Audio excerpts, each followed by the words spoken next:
Hello, everyone. Welcome. Welcome to episode 25, series 2. This is NDISCO'S Village Meeting Podcast, African Society and Culture. And your host or hostess today is Dr. Maslin and M.OPARAOJI. I welcome you to the month of June as well, where we start the next series of our talks. And when we talk about culture, we're talking about things that happen within our culture and as they relate to the outside world as well. When I say that, I mean things outside of Africa. Um, so, again, we talk about these topics that as they relate to the African immigrants in diaspora as well as those at the homestead. So nobody is left out. Today, we are going to start the talk on the complaints from our children. I call it the African child complaints. Because sometimes one of the things I do and I enjoy doing is talking to these young adults. And sometimes the young ladies, the women, not young ladies, the married women. So, but today is focused on our young Africans, the young adults. They have, and some of you who have watched some talks on social media and all that, people make jokes of, oh, if you're a if you're a Nigerian, this is what your Nigerian mom does, or this is what your Nigerian dad does or says. These are skits or things that they say, mimicking them. But some of them don't do that out of, yeah, they love their parents, but it's a way of saying, we don't think this is appropriate. Some of them voiced that when I was doing a little bit of research for, when I was writing my book, raising an African child in America. Um, they voiced some of that, and as I started writing the second book as well, they continued, and so this podcast, since it was really originated from talking about what is on that little book, this month I have thought about um, let us start talking about those complaints and see if they will resonate with the parents, as well as our young adults who are now beginning to have their own children.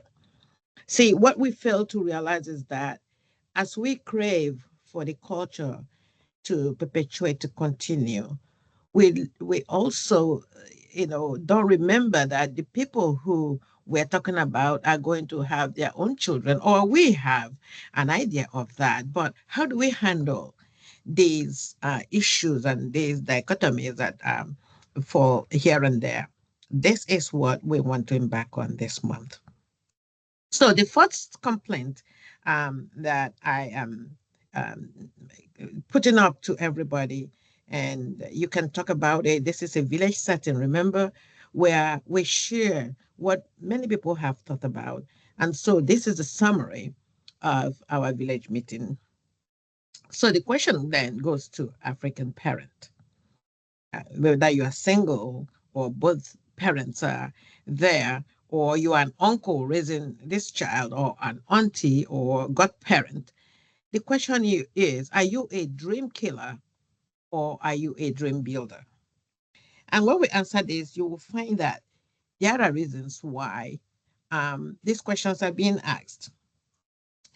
In one of his talks, Spike Lee, the movie maker, he made the comment that, and I quote, parents kill more dreams than anybody. And that's a heavy statement, in my opinion. Parents kill more dreams than anybody. Do they really kill dreams? Um, let's find out. Maybe parents don't kill dreams because they want to, but rather because since they have more experience, they tend to think They know what's best for the children. Who knows? So let's find out, first of all, what is dream goal killing? What do we mean by that? A dream, a goal is killed, supposedly, when an individual obstructs the pursuit and achievement of a dream or a goal or multiple dreams or multiple goals for someone else. Some African young adults have called their African parents dream or goal killers. That is tough. That's a complaint. So, how does this happen? It happens when an African parent or these young ones, African parents, introduce doubt, negativity, criticism, or give them unhelpful advice. And this advice might discourage them from pursuing their set or thought out goals and dreams. So, this is what is going on. The idea then is being tossed up and down that parents may want to transfer their unfulfilled ambitions onto their children. And that has really been a long history, both in the field of psychology and within popular culture. That's the saying out there. I didn't say that myself, but it could be true or it could not be. It depends on who you ask. It is suggested that parents might sometimes feel inclined to showcase their children's accomplishments to the outside world in an attempt to bolster their own feelings of success. So, in our communities, and I'm going to give an example in where I come from, the Igbo culture, for example, and I'm not saying it's only happening there, but it could be happening in any other culture of the world, where it says, "Oh, they take pride in saying I'm the doctor's mom. I am the mom to the Reverend Father. My son is an engineer. My daughter is a lawyer," and all that. It becomes a pride for them because their children are achieving where they may have failed. But that is not totally across border, because some of these parents also have achieved on their own. So it depends on who you ask and the circumstances surrounding this. On the other hand, children often have grand visions of their future. Sometimes they picture themselves in dream jobs or in ideal schools that they have really thought about, and maybe their peers have told them how good that is. Um, they may come with that, and that's how they're making up their minds. Childhood offers a sense of limitless possibilities. We have seen that in when your child, and I remember when my my child was a little bit small, and you ask him what he would be. So he loves at that time shoes from Foot Lockers, and he would tell you that's a store that sold shoes. I say, oh, I want to be a salesman in Foot Locker stores. And we look at him and we'll laugh. Just been it 3 or 4 years. Then when he starts school, that changed. You want to become a footballer. And then when they see a policeman, they want to be a policeman. And when they see a firefighter, they want to be one. It cuts across. I have met, a young lady just at the age of 7, telling me she just wants to be a housewife. There's nothing wrong with any of these. It's just that their ambitions are limitless at these ages. But as they mature, their aspirations can evolve, and they do evolve, especially as they gain a clearer understanding of the real world challenges. But some of them may never get there because they may not have been exposed to much more. Their environments or environs also can be a part of that molding. They encounter this encouragement from their societal or social circles. So things change for them, okay, as they go on. So let's examine now um, what signs indicate that a parent is a dream or goal killer.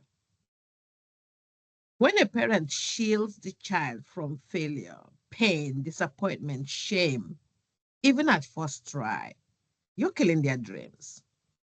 Oh, don't, we mothers especially do that.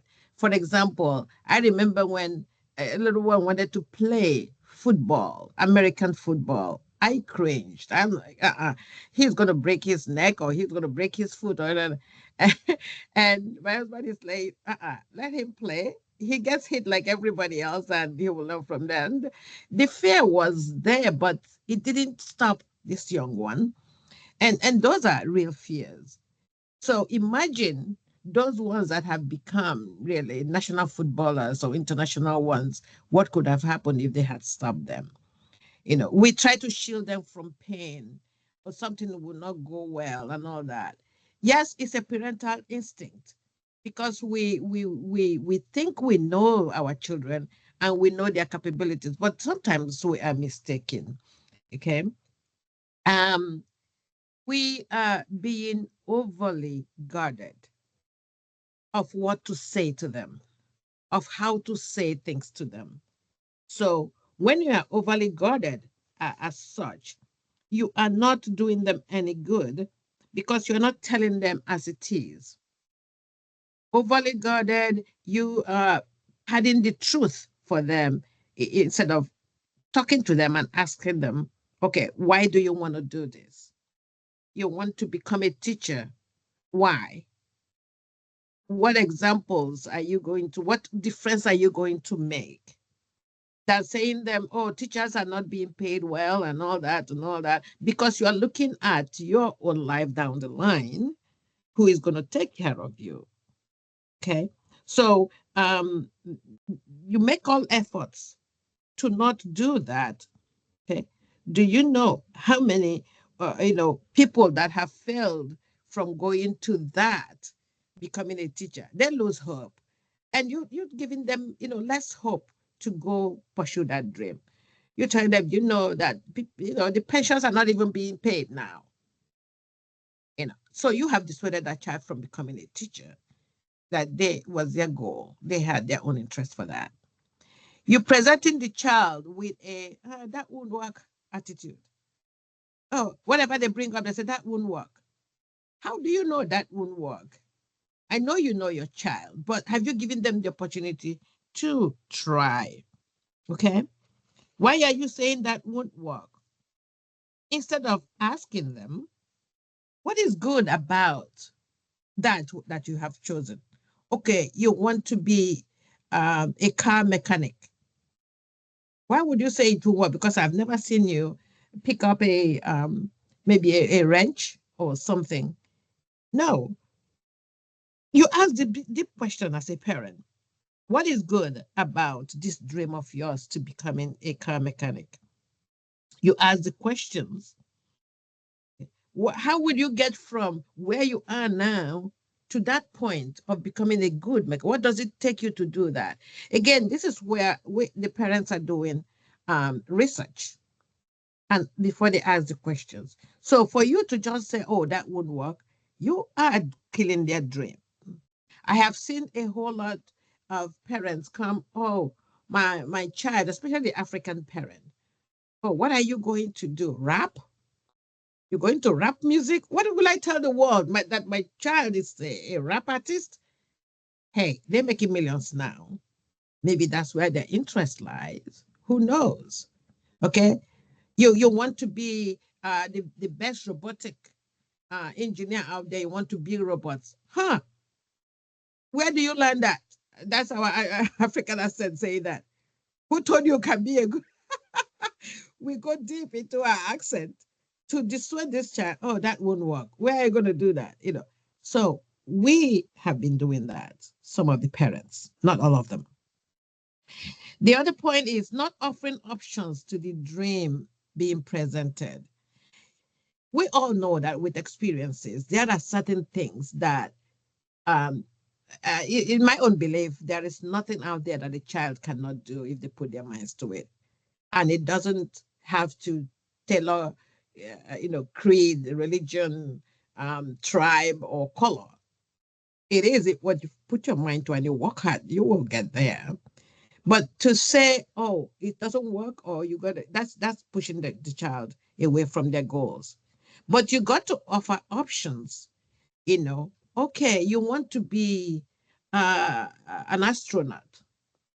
How about, because you know in your mind that may never happen, but you don't even know that. But it's going to be tough getting there. Maybe there are other circumstances that may impede this child getting there or this young person. So, could you say, well, could you start from being an airline pilot and learn how to, fly a helicopter or something? You got to do that so as not to kill their goals. Okay. And if they are going to do that, for example, I've had a parent saying, you want to be an artist or rap artist, you want to be a musician, but okay.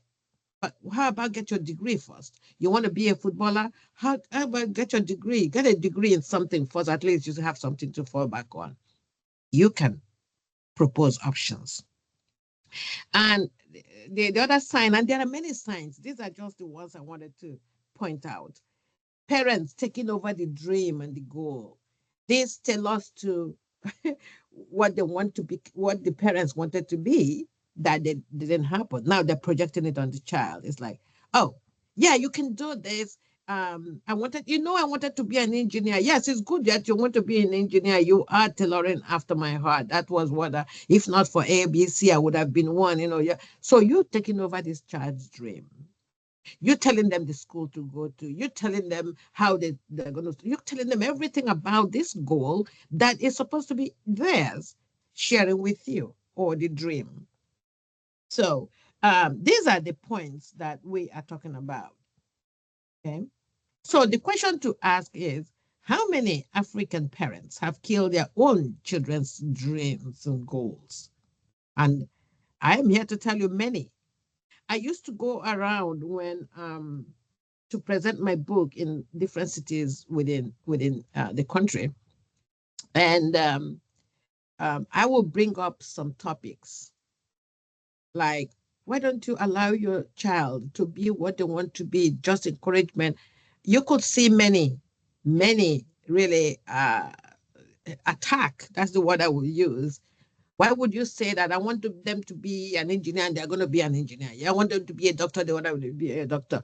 But you forget that when you grew up or where you grew up is different from this child's, especially those in diaspora. The things that you had at your disposal is different from what they have now. They may have more or less. The things that they have to battle with, a whole lot of things that conflict with how you grew up, it doesn't take away the impact of values. So when they are still growing, you're impacting values that will support a dream of choice, a goal. But you are also backing up or supporting those values by introducing things. And when you talk to them that way, they are opening their eyes and ears towards what is possible by sharing with them what you think they know about themselves, to express themselves how they know. And by so doing, they will attach themselves to what will work. So, whether intentional or unintentional, there are so many reasons why many young Africans give up on their dreams and goals. Because some of them are that some African parents often believe they can make better choices for their children due to their own experiences and knowledge. That might be the case if you know your child very well. There are some children who can never make up their minds as to what to do, but those are really few. And again, it depends on the value that they were given by raising them from when they were little. There is no child out there that has no idea of what to go or where to go and how to go about it. It's if we gave them that leeway of thinking on their own. Again, I keep using this expression in every thinking outside the box. This is why when you go to Chinese schools or Finnish schools or Japanese schools, they don't dwell on exams most of the time. It's you expose these children to every experience whatsoever. I believe in a child is growing up, hey, expose them, even if they have to do is a boy that is going to do ballerina dance, let them have that experience. You see some parents who spend extra money to send their children to, jiu-jitsu,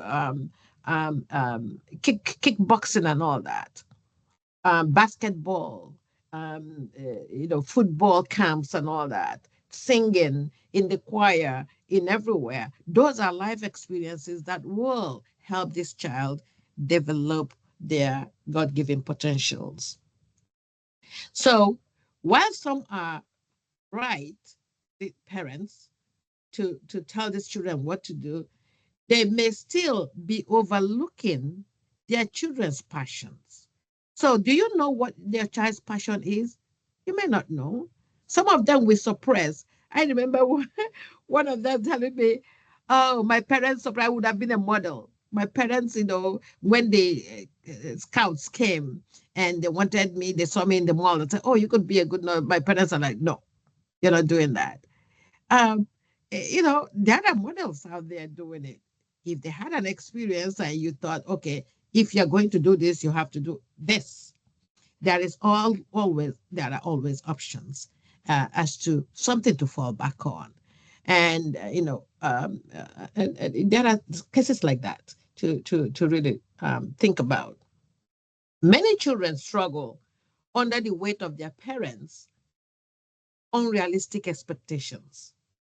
So when you as a parent, you're saying this, oh, my child has to be a doctor. Have you ever sat down to think, does my child even like sciences? Not to talk about being a doctor. Or am I going to push them? Tomorrow they are, doing surgical stuff on somebody that their minds are not on it. Think about that. It could be you. It could be somebody else doing that on you. So think about that. As some of them of these young adults get pushed towards dreams, goals that have no alignment with their interests or their passion or their abilities. Think about that. I have, and this is so true. Graduation time, like in May, I will have each year for the past maybe 10 years. I told you my one of the things that I enjoy is talking to these young adults, and they call me from nowhere. Some of them I've never met and I would never meet. Some of them, I don't know how they even get my number. But when you talk to a few of them, they will tell their friends that, oh, this auntie or this uncle doesn't judge. They'll listen and. So I will tell you that some of them will call and say, Auntie, I've graduated. I'm like, whoa, congratulations. And the next thing is that, well, that's what my dad or my mom wanted. I've given them the certificate and I'm going to go to pursue what I want. And I pause and I keep quiet, and my mind is going through what? Whoa, some of these children have borrowed to go to school and they are going to pay back for 4 years of college or 6 years. I've had like two medical doctors who said, well, I'm not going to practice. That's what mom and dad wanted. I given them that. I'm going to do what I want to do. And this is a range of disciplines that now they're going to pay back money they borrowed for school, and they're not going to use the degree because they were forced into that.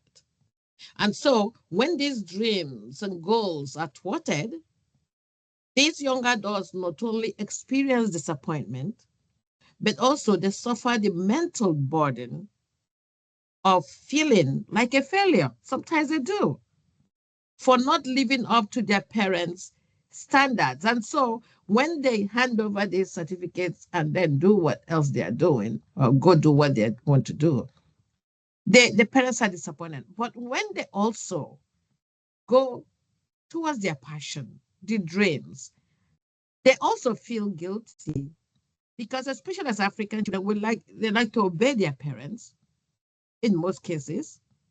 And they get disappointed because, wow, mom and dad wanted me to be a lawyer. But, I don't like being a lawyer. But then they are really sorry. They feel they're disappointed their parents because not being a lawyer. So again, they are at a fixed spot of being caught in between what their parents want and what the children want. Okay. So in this category, let's talk about some more of all these cases. So in this case, we are saying that parents should consider becoming dream goal builders and not those who kill the dreams. What do we mean by that? Goal or dream or goal builders, they contribute to the growth development, the realization of their children's goals and dreams. And how do they do that? Um, let's look at our culture and step over that a little bit.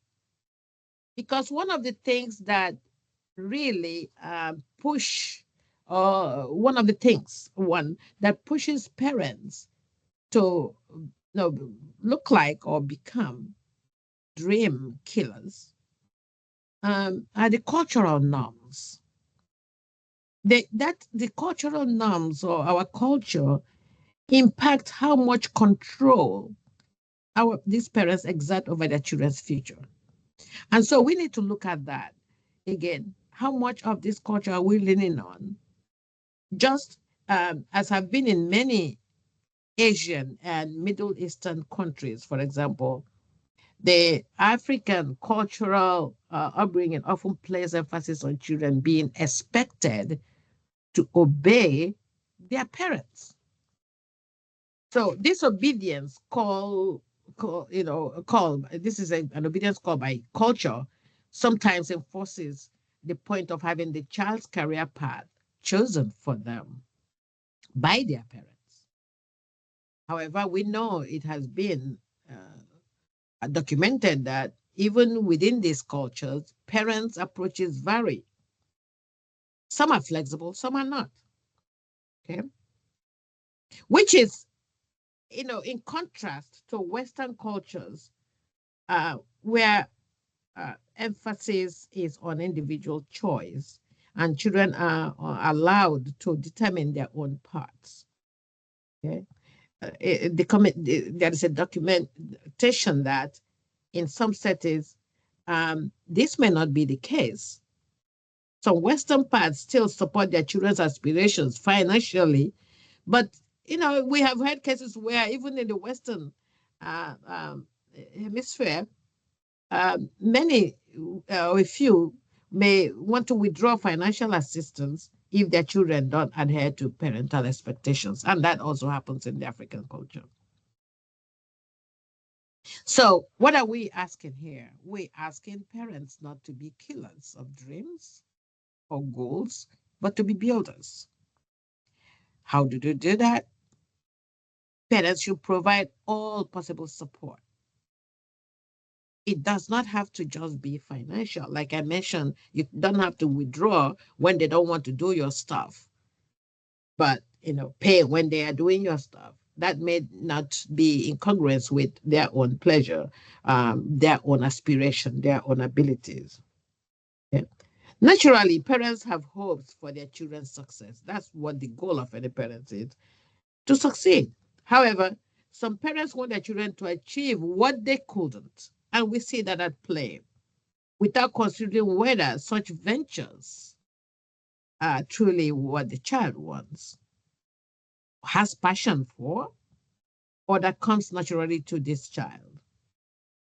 So it is worthy of note that there is a big difference between parents who support their children's dreams and those who instead try to live vicariously through their children, pushing them to achieve the dreams these parents themselves couldn't. So the support is what is needed. And when I say support, it means sitting down with them, understanding, Communication is the key. And all these amount to listening, doing your own research as a parent, questioning. Questioning is not yes or no question, but question that could pull up or pull out from this child why they want to do what they want to do, the thinking, the deeper thinking, okay? Proactively clarifying what is it that they mean. Because sometimes when they talk it out, that's when they start, aha. When I talk to them, like I said, I talk to a lot of these young adults. I don't give them answers. They give me answers because I don't feel, and I don't do it best. I'm not a psychologist or nothing, but as a parent, I also listen. And I'm not saying that my child is a saint or the best of all, but I think one of the things I learned from my educational background and human resources as well is to just listen. And having employees under me means you listen, you ask questions, you clarify before you even delegate. You answer when you are asked to answer. Most of the time, I don't give these young ones, you know, the answers to whatever they are looking for. But I don't pass judgment. One of the things I try to do is not to quote anything sugary.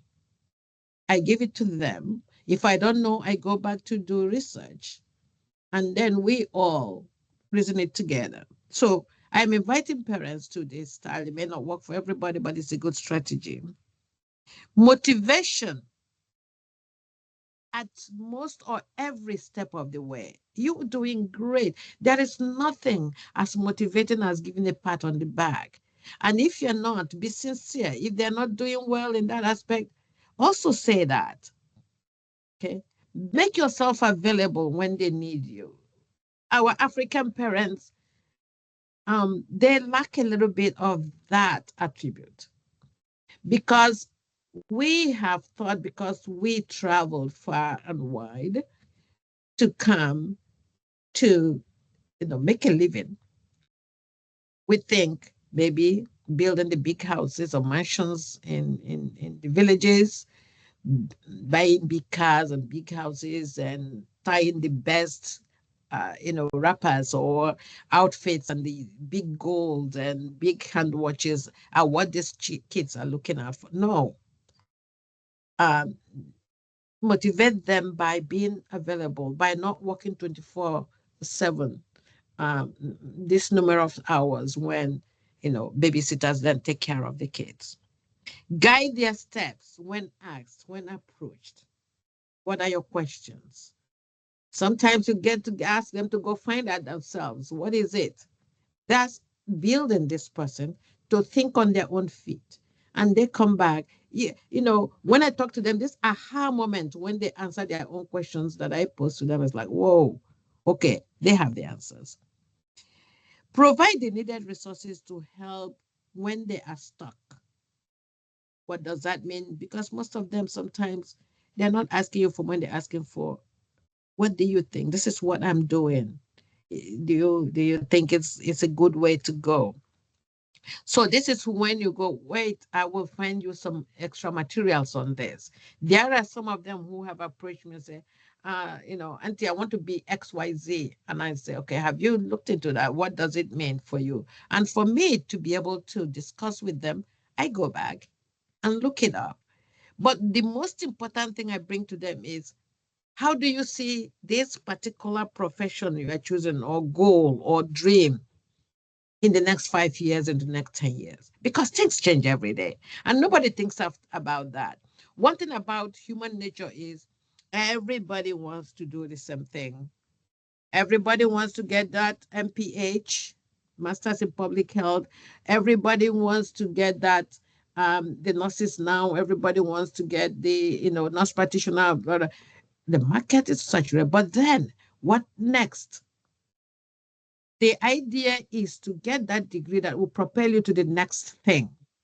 The degree is not the end product, it's what you apply it to. If you have a job where you are versatile, where you can move from A to B within that job, within the corporation and all that. That's the key. It's supposed to help you stand on the springboard. So we enable them remove obstacles and to reach this goal. And you see them happy. The goal is to make people, if somebody is happy, there's nothing else they cannot do. Okay? So the question always remains, how do we parents change this narrative where it exists already? A lot of our, African parents have young ones. I shared on my Facebook page and on certain platform. I just shared a preamble to this podcast, which asks the question about the millennials, which is those born 1984 and beyond. How are they coping? How is what's going on? You find out that most of them are at crossroads because of the environment they are born in. They are not prepared for what is going on, and that's causing a lot of problems for them and their parents, and actually the job sites. So, but how do we help this narrative of changing things from where they are now, from point A to point B? Okay. We need, we will always be needed by our children, our young adults, to help them set their goals. But like I said, communication is the key. But before such an exercise, parents should first understand their children's individual strengths and weaknesses. It's typical to come to an African home and you see a parent comparing first child and second child, or second child and last child. Why can't you be like this person? No, no, no, no. These are different human beings. They have their own abilities. They have their own makeup of reasoning. Okay? You may have implanted the values all across, but each will interpret their own values the way that it will be applicable to what they want to become and do. And crucially, acknowledge what these children themselves want to achieve. What would you want to be? It's a discussion. What would you want to be that? And by watching this child, you see some of them are, especially just from the example of building a Lego, some will build better than the others, like, oh, I see the architect in somebody. And the other one is drawing perfect pictures that are like, wow. So you nurture, we parents, African parents, we fail to nurture what we see in our children, sometimes, not everybody. And so during these discussions, when you are sitting and lounging, around and making time for them, the dream consideration, should be realistic and in line with their desires and abilities. Of course, most of them will go off course and look for something that we think will be impossible. But by asking questions or by answering their question, they may see that, okay, this is not going nowhere. Many questions are asked. Do you really want to do this, for example? And that opens up a whole lot of things. Okay. Now, my last part before I conclude this podcast is also for my African young adults. On your part, what are your own expectations? And on the same token, what do you think the expectations from your parents would be? Yeah. One thing that I am going to leave you with is you, the African young ones, you must let your parents know, what you are truly passionate about. You talk to them about what you love and listen to them share with you the experiences in that aspect if it might help you. But then you could argue your way out if you are seeing the parent come across as, I wanted to be an engineer, so I wanted to be an engineer. You could always talk about it and ask why you and why they didn't, and then know from there, you know. Um, you must help your parents shape the life that you are aspiring to or you deserve. Okay. You should be prepared to defend those choices that you are making, okay, or the choice you are making. And as you present them against your parents' expectations. So they want you to be, a medical doctor. Um, you have to present yourself as to why you may not be able to be a good one if that's not your passion. You don't not just say no, you know, explain it to your parents. Convince them why, no, being an architect is what you really would like to be. You must present your options convincingly, as there might come a time when your parents want to see you, happy, but they will be convinced that you're going the right road because their job as parents is also to redirect you if you are not, completing that task that you have set for yourself. So they want to see you happy and thriving in your chosen field. And that will be their own pride and joy eventually. But you got to be convincing enough that you have chosen the right path to follow.